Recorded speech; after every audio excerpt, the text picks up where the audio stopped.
Chères habitantes et chers habitants, je suis très heureuse de vous retrouver pour ce qui apparaît désormais comme une tradition à Châtillon, à savoir ces vœux virtuels. En ce dernier jour du mois de janvier 2023, je suis accompagnée pour vous souhaiter une excellente année 2023 d'une partie de l'équipe municipale, à savoir les adjointes et adjoints. Et je salue d'ailleurs les conseillers municipaux qui nous regardent ce soir. Nous souhaitons pouvoir évoquer le bilan de 2022 à vos côtés, mais nous souhaitons également évidemment dresser les perspectives 2023. Vous le savez, l'année 2022 a été une année éprouvante à bien des égards, crise internationale très anxiogène, une crise énergétique qui s'est couplée avec une crise économique et nos services publics locaux ont fait front à vos côtés pour pouvoir vous accompagner le mieux possible pour votre quotidien parfois difficile et accompagner évidemment les personnes les plus fragiles. Je tiens d'ailleurs à saluer l'ensemble de nos agents municipaux, sans qui rien ne serait possible. Les saluer évidemment du fond du cœur. Nous avons pu les retrouver ce vendredi autour d'une soirée festive et vous le savez, ils sont nos ambassadeurs et quotidiennement à vos côtés. Alors 2022 a aussi été une année riche en projets à Châtillon, annexe de la police municipale à Maison-Blanche, avec cette annexe également des services publics, maison des seniors qui atteint bientôt près de 2700 adhérents et qui peuvent bénéficier donc de ce guichet unique pour nos seniors avec évidemment un accompagnement mais aussi des sorties, des loisirs. Nous avons eu encore ce week-end l'occasion de fêter à leur côté la nouvelle année. C'est évidemment la requalification de la rue de Malakoff, c'est évidemment la rénovation de notre cinéma que nous trouvons plus beau, plus accessible et plus confortable pour votre plus grand plaisir. Ce sont de nombreux travaux qui se sont déroulés dans de nombreuses écoles de Châtillon, également au niveau de la voirie, également au niveau du stade Guy Môquet.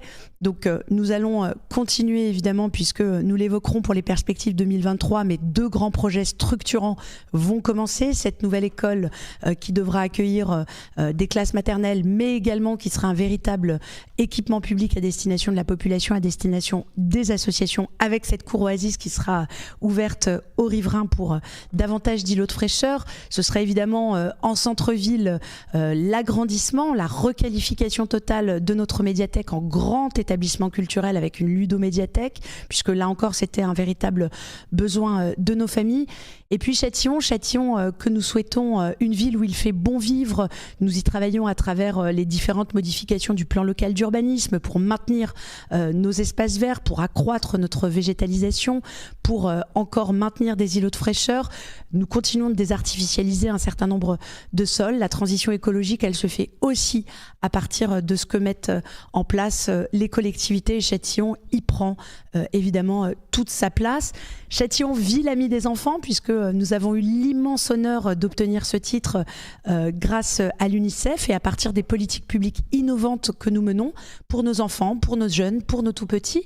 D'ailleurs, nous l'évoquerons, mais une nouvelle crèche, l'île au trésor, a ouvert également en 2022 au centre-ville.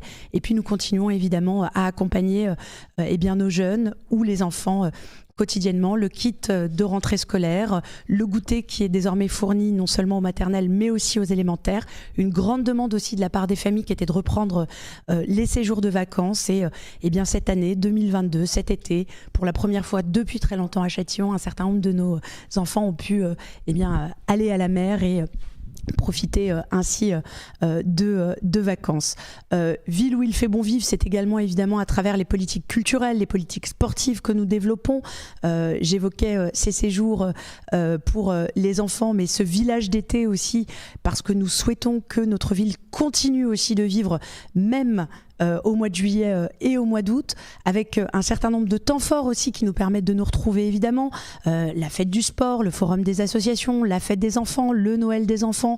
Depuis peu à Châtillon, nous célébrons également la fête de la musique le 14 juillet et encore beaucoup d'événements parce que cette ville, elle se doit de répondre aussi à vos demandes d'animation. C'est d'ailleurs aussi une de vos préoccupations, c'est l'attractivité de notre ville. Alors Alors évidemment, en ayant du lien avec nos grands partenaires, nos grandes entreprises. Nous avons lancé cette année un club entreprise avec toutes les belles entreprises que nous avons l'honneur aussi d'accueillir à Châtillon. Je pense notamment à Orange, je pense à Siemens, je pense à AXA, je pense à Orano et à tant d'autres.